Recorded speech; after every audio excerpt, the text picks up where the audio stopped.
muchas gracias a las personas que nos acompañan esta tarde de jueves 22 de agosto para llevar adelante el panel titulado Huelgas bananeras en Colombia, Costa Rica y Honduras, aprendizajes para el presente. Esta es una iniciativa del doctorado en Ciencias Sociales sobre América Central que ofrecemos en la Universidad de Costa Rica. Mi nombre es Carlos Sandoval y les reitero el agradecimiento por bien estar acá en la sala o estar conectados o conectadas a través del Facebook Live. En este programa de doctorado nos proponemos contribuir a la comprensión del Istmo Centroamericano y para ello trabajamos tal vez desde lo que podrían ser 4 aspectos fundamentales. Uno, tratar de identificar preguntas relevantes y pertinentes. En segundo lugar, propiciar el diálogo interdisciplinario, alentar perspectivas regionales y en cuarto lugar, análisis comparados. Hoy nos convocan 3 huelgas que dejaron profundas huellas en Colombia, en Costa Rica y en Honduras. Hemos invitado a colegas de Colombia, de Costa Rica y de Honduras en el orden cronológico y hemos convenido que la reflexión en este panel se construya sobre algunas preguntas compartidas. Una de ellas es ¿cuál era el contexto en que se significó el movimiento de huelga en el respectivo país? ¿Cuáles fueron algunos de los principales actores políticos que participaron, incluyendo desde luego quienes adversaron los movimientos? ¿Cuáles eran las principales demandas? ¿Qué objetivos se alcanzaron? ¿Cómo son recordadas estas huelgas en los respectivos países? ¿Y cuáles serían algunos de los aprendizajes para el presente que nos dejan estas huelgas? Y para ello, como decía, tenemos un grupo muy selecto y destacado que nos acompaña en esta tarde. Esta actividad será facilitada por el doctor Víctor Hugo Acuña Ortega, y voy a ir leyendo algunas muy sucintas aspectos de la trayectoria de cada uno y de cada una. Víctor Hugo es doctor en Historia por la Escuela de Altos Estudios en Ciencias Sociales de París, es catedrático y profesor emérito de la Universidad de Costa Rica, obtuvo el Premio Nacional de Historia de la República de Costa Rica en 1993, ha sido profesor e investigador invitado en universidades de Centroamérica, México, Colombia, Estados Unidos, Gran Bretaña, España, Francia y Alemania. Ha escrito diversos estudios sobre historia económica, historia social e historia cultural de Costa Rica y América Central en los siglos del siglo XVIII al siglo XX. Sus últimos libros son Centroamérica en sus mundos y en el mundo, siglos XVI al XXI, y también el libro que recién salió este año 2024, Antonio de Barruel, para la historia, un relato de la guerra contra Walker. También esperamos que nos acompañe el doctor Jorge Enrique Elías Caro, quien es doctor en Ciencias Históricas y máster en Historia Contemporánea por la Universidad de La Habana y magíster en Administración de Empresas por la Universidad del Norte de Barranquilla, en Colombia. Es profesor titular de la Universidad del Magdalena, en donde además es vicerrector de investigación, es docente visitante o ha sido docente visitante en varias universidades de Europa y América Latina, y entre sus últimos libros se cuentan Las revoluciones en la historia de América Latina y el Caribe y Ciudades portuarias en la Gran Cuenca del Caribe, visión histórica. También nos acompaña el doctor Carlos Hernández Rodríguez, quien es doctor en Historia por la Universidad Autónoma de Barcelona, académico de la Escuela de Historia de la Universidad Nacional de acá de Costa Rica. Carlos ha sido director de la revista de Historia, profesor investigador en las escuelas de Historia, tanto de la Universidad Nacional como de la Universidad de Costa Rica, y es autor de estudios diversos sobre historia social costarricense y colaborador en revistas especializadas. También me da mucho gusto presentar a la doctora Sonia Angulo Brenes, quien es doctora en Historia por la Universidad de Costa Rica, profesora catedrática de la Escuela de Estudios Generales e investigadora del Centro de Investigaciones Históricas de América Central, el CIAC. Trabaja en temas como la protesta social, las huelgas bananeras, la organización laboral, la situación de la clase trabajadora y la memoria histórica, y sus publicaciones más recientes se han publicado en la revista de Historia y en la revista Ítzmica. También a través del Zoom nos acompaña la doctora Yesenia Martínez García, quien es licenciada en Historia por la Universidad Nacional Autónoma de Honduras y doctora en Ciencias Sociales por el Colegio de Michoacán en México. La doctora Martínez es docente en el campo de la Historia y las Ciencias Sociales, es investigadora en el Departamento de Historia y coordinadora general de posgrados de la Facultad de Ciencias Sociales de la Universidad Nacional Autónoma de Honduras en Tegucigalpa. Entre sus libros más recientes se encuentran El Estado y la Salud Pública en Honduras, entre contextos históricos, coyunturas y un futuro cercano, y también La Seguridad Social en Honduras, actores políticos, institucionalidad y raíces históricas de su crisis. También en Honduras, desde Honduras, nos acompaña don Mario Pozas, quien es licenciado en Sociología por la Universidad de Costa Rica, egresado de la Maestría Latinoamericana de Trabajo Social, con estudios de doctorado en la Universidad de Essex en Inglaterra, y fue profesor titular del Departamento de Ciencias Sociales de la Universidad Nacional Autónoma de Honduras. Entre sus libros se cuentan Breve Historia de las Organizaciones Sindicales en Honduras y las luchas de los trabajadores hondureños organizados entre 1880 y 1993. Les damos la más cordial bienvenida tanto a Víctor Hugo, que está acá, al igual que Sonia y a Carlos, y también a Yesenia y a don Mario, quien muy amablemente están en Tegucigalpa, y lamentablemente aún el profesor Elías no se ha conectado desde la Universidad del Magdalena en Colombia. Si lo hiciese, lo presentaríamos. Antes de darle la palabra a Víctor Hugo para iniciar la actividad, quisiera hacer una breve mención a las instituciones que están transmitiendo a través del Facebook Live esta actividad y agradecerle a las personas que muy amablemente han estado en la coordinación y los pequeños detalles que hacen posible que hoy estemos transmitiendo a través del Facebook Live de la Coordinación General de Posgrados de la Facultad de Ciencias Sociales de la Universidad Nacional Autónoma de Honduras.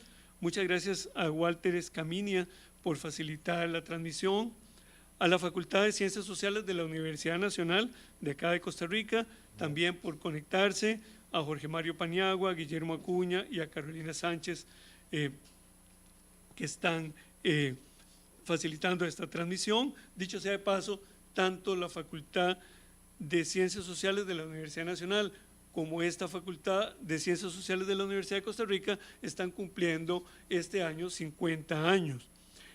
Muchas gracias también a la carrera de Trabajo Social de la sede de Occidente, quien está en esta transmisión. Muchas gracias a Adriana Monge y a Alejandra Paniagua.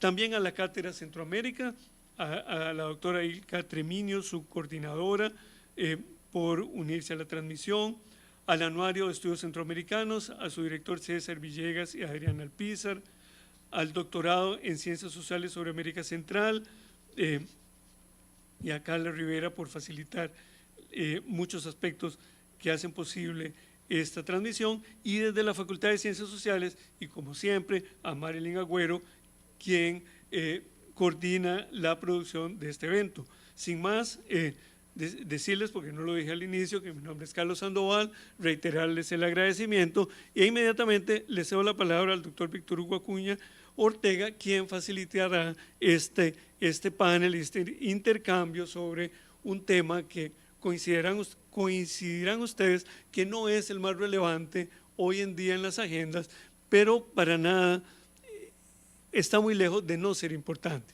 todo lo contrario. Por eso estamos acá, agradecerle a Víctor Hugo, y enseguida le cedo la palabra. Sin más, le vamos a dar la palabra a Mario Pozas, Mario Poza realmente es un gran especialista de esta temática, de la temática de la lucha obrera en, en Honduras y en América Central, y les puedo asegurar que es un gran honor tener esta tarde aquí con nosotros a Mario Pozas, y sin más, le damos la palabra a Mario Pozas. Muchas gracias. Me habría gustado escuchar antes al profesor Elías Caro, pero me parece que su cierre será lo que necesitamos. Yo lo que he hecho es lo que está en este PowerPoint. Empecé a estudiar durante una semana, algunas semanas, la huelga de bananera de Colombia. He leído los trabajos del profesor Elías Caro y algunos otros trabajos. Pasé varios días estudiando porque sentí que era necesario que estudiara la huelga bananera de Colombia para poder ver las líneas maestras de las otras huelgas. Entonces me he atrevido a tratar a sugerir ciertas líneas básicas para un análisis comparativo. Yo pensaba en la noche, la primera vez que pensé, son tres huelgas en tres países diferentes y una empresa bananera omnipresente. Eso es la United Fruit. Yo nací en el área de la Standard Fruit Company o Castle Cook, conozco el mundo bananero, pero la United es otra cosa. Entonces, eso era para mí importante. Estamos hablando de tres huelgas en el área de acción de la United Fruit Company, que era omnipresente y realmente poderosa. Entonces, déjame leer algunas de las cosas que yo apunté un poco para provocar. Primero, cuando yo vi la lista de las demandas, yo veo que las demandas son semejantes, porque los huelguistas se enfrentan a un modelo de explotación laboral nacionalizado creado por la United Fruit Company. ¿Cuáles son algunas de las características básicas de este modelo de explotación? El trabajo por contrato para garantizar la contención salarial. El caso de Colombia es extraordinario, como lo ha señalado el profesor Elías Caro, hasta el punto de que la United no reconoce a los trabajadores como sus trabajadores, sino como los trabajadores de los contratistas. Creo que este es el caso más dramático del trabajo por contrato. El tema del pago de cupones. Yo he estudiado huelgas en Honduras a lo largo del tiempo y este tema está ahí. Y uno ve que el Estado a veces dispone, emite un acuerdo, una ley que no hay que pagar en eso, pero las bananeras nunca le pararon bola a nuestros estados, que en realidad luce muy débil. Y en el caso de Colombia, creo que el gobierno conservador muestra con claridad qué significa estar del lado de la compañía bananera. El tema de la obligación de comprar en los comisariatos que venden mercancías importadas directamente de Estados Unidos a través de los barcos de la compañía bananera. Como decía un comerciante hondureño, nada compran aquí, todo lo traen en el barco, porque cuando el barco venía de Estados Unidos venía vacío. Entonces traían todas las cosas para vender el comisariato. Este es un tema que duró tanto tiempo. Los comisariatos siguen ahí, pero ya no es como antes. El número 2, yo tengo esas tres huelgas bananeras fueron lideradas por los comunistas.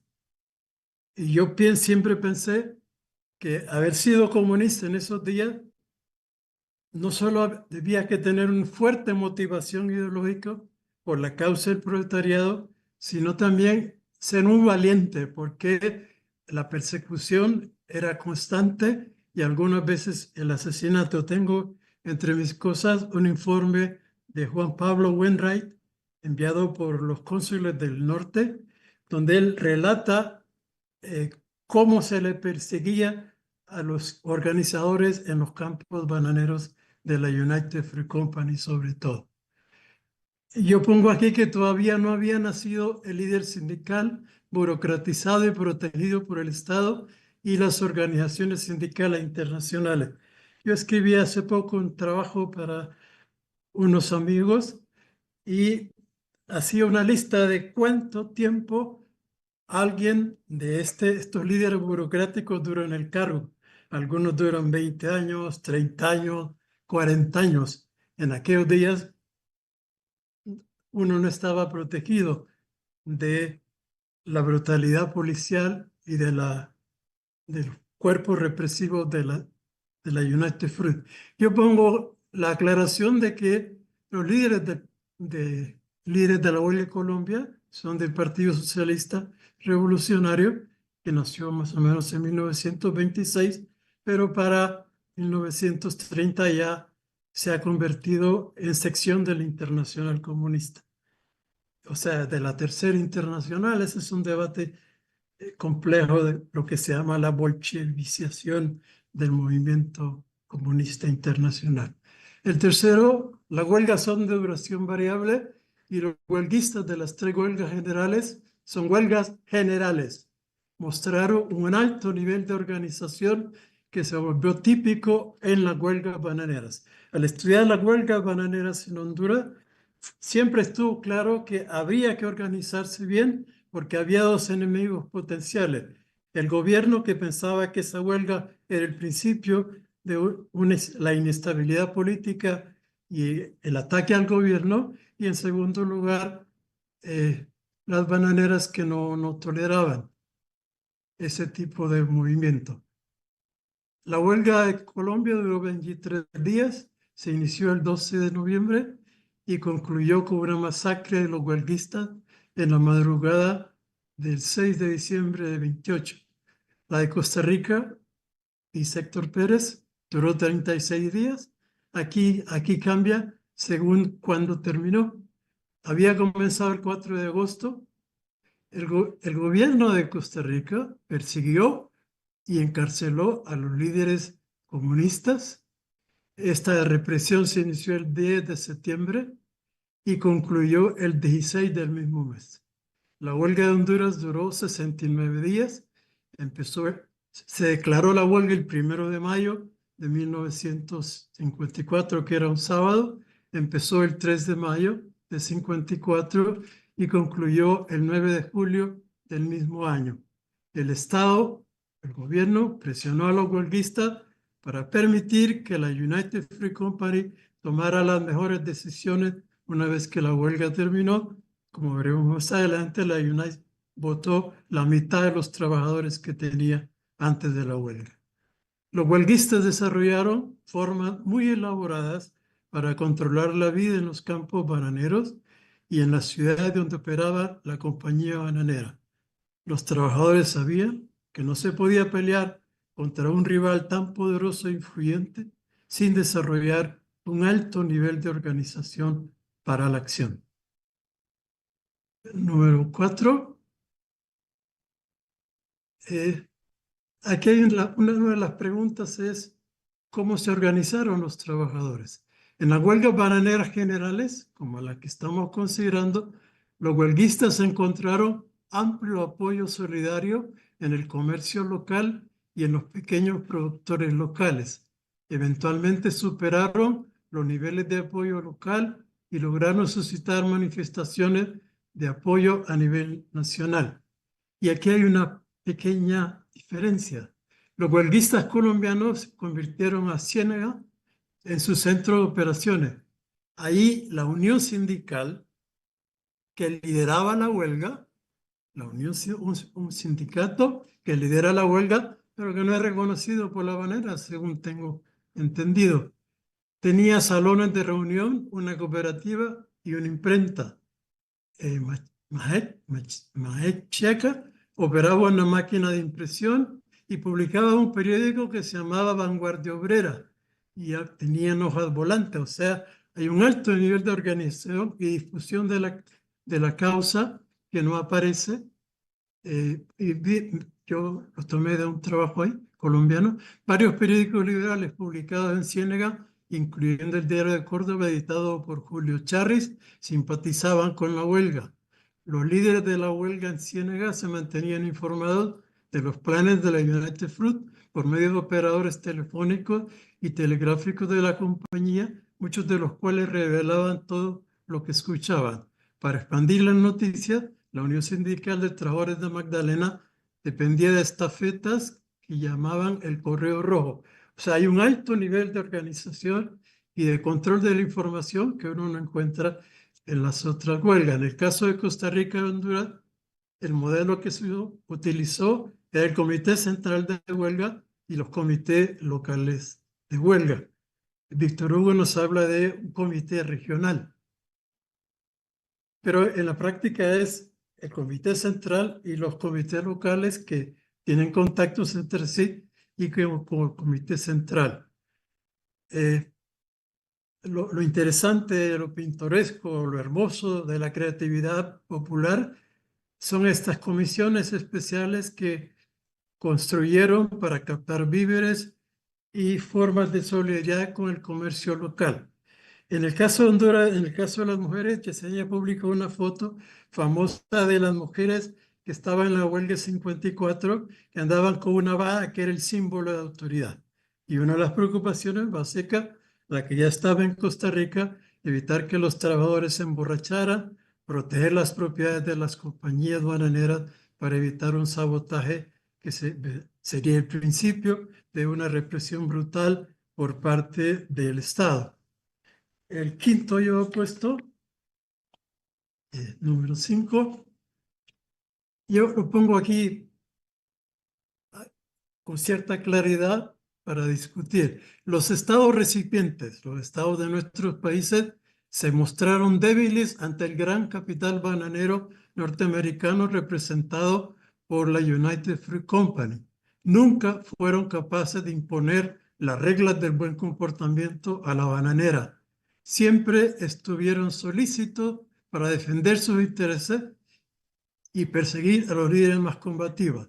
Esto es cierto tanto para el caso colombiano, donde el gobierno conservador de Miguel Abadía Méndez estuvo claramente del lado de la United Fruit Company, masacrando a los golpistas, como en el caso del presidente Ricardo Jiménez de Costa Rica y Juan Manuel Galvez de Honduras, que reprimieron a los comunistas que lideraban la huelga. Y el 6 que tengo, ¿cuál es la significación y trascendencia de la huelga? Más allá de lo meramente conmemorativo, en lo que participaba muchas veces con los compañeros sindicalistas.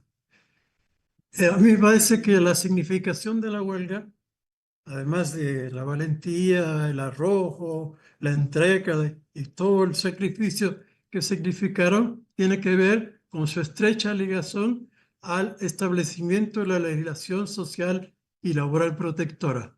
La United Fruit Company se negó siempre a reconocer la organización social de sindical de sus trabajadores y al otorgamiento de beneficios sociales a los mismos reconocidos por las leyes locales. Por tanto, se dedicó a bloquearlas. Cuando la United Fruit Company reconoció finalmente el sindicato de sus trabajadores, se pudo aplicar efectivamente la legislación laboral reguladora y el sistema de presiones sociales. Esto es claro en el caso de Colombia, Costa Rica y Honduras. En el caso de Colombia, después de la caída de Miguel Abadía Méndez, que gobernó entre 1926 y 1930 y que bañó de sangre la huelga bananera de 1828, el régimen liberal de Enrique Olaya Herrera emitió la Ley 83 de 1931 que declaraba la legalización de los sindicatos a través del impulso a la sindicalización agenciado por el Estado. Esto lo tomé de Mauricio Archila. El liberalismo pudo ampliar su influencia sobre el movimiento laboral. Otro tanto puede decirse de la Ley 129 de 1931, que entró en vigencia en 1934. Esta ley adoptaba para todo el territorio nacional las disposiciones de la OIT sobre la jornada laboral de 8 horas.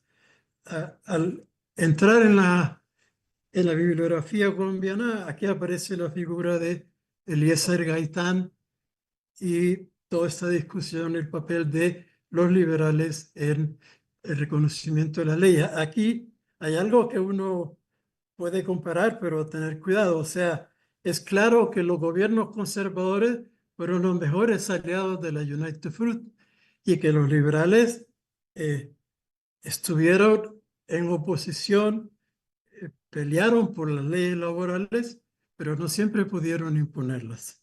En el caso de Honduras, por ejemplo, una huelga muy importante convocada por los comunistas en todas las plantaciones de la United Fruit Company fue reprimida por el gobierno, pero al mismo tiempo mandaron al Congreso una ley laboral que nunca fue aprobada porque a lo largo de la dictadura del general Carías nunca se discutió y posteriormente terminó en nada. Y la última cosa que tengo aquí, en el caso de Costa Rica, el gobierno tomó primero la opción de ponerse del lado de la United Fruit Company al reprimir a los huelguistas. No sé cómo lo van a ver, pero si yo reprimo a los comunistas, me estoy poniendo del lado de la United Fruit. Pero, a ver, los trabajos que leí de Costa Rica sugieren, de Víctor Hugo y de otros, sugieren que después del acuerdo del 28, ahí queda claro que no van a reprimir a los líderes de la huelga. Ahí queda claro que los finqueros independientes están dispuestos a aceptar ciertas cosas, pero la UNITE se niega a reconocer ese acuerdo y reprime a los huelguistas comunistas. Entonces, ahí me parece que hay una cosa que uno podría discutir con más finura, ¿verdad? El gobierno de Jiménez apoya a la United al reprimir a los huelguistas y después viene un periodo de tal manera que para 1900, entre los 30 y 1942 se emite el trabajo. Y el otro tema es que yo no recuerdo los trabajos de Jeffrey de hace tiempos. ¿Bajo qué condiciones se pactó el abandono de las plantaciones del Atlántico en Costa Rica en 1938? Porque en el caso de Honduras, en el mismo año, se pactó el abandono de toda la sección de lo que se llamaba la Truxillo Railroad Company. Se llevaron los ferrocarriles, las líneas férreas, los puentes, y el general Carías recibió una compensación financiera de la TIM. ¿Sí?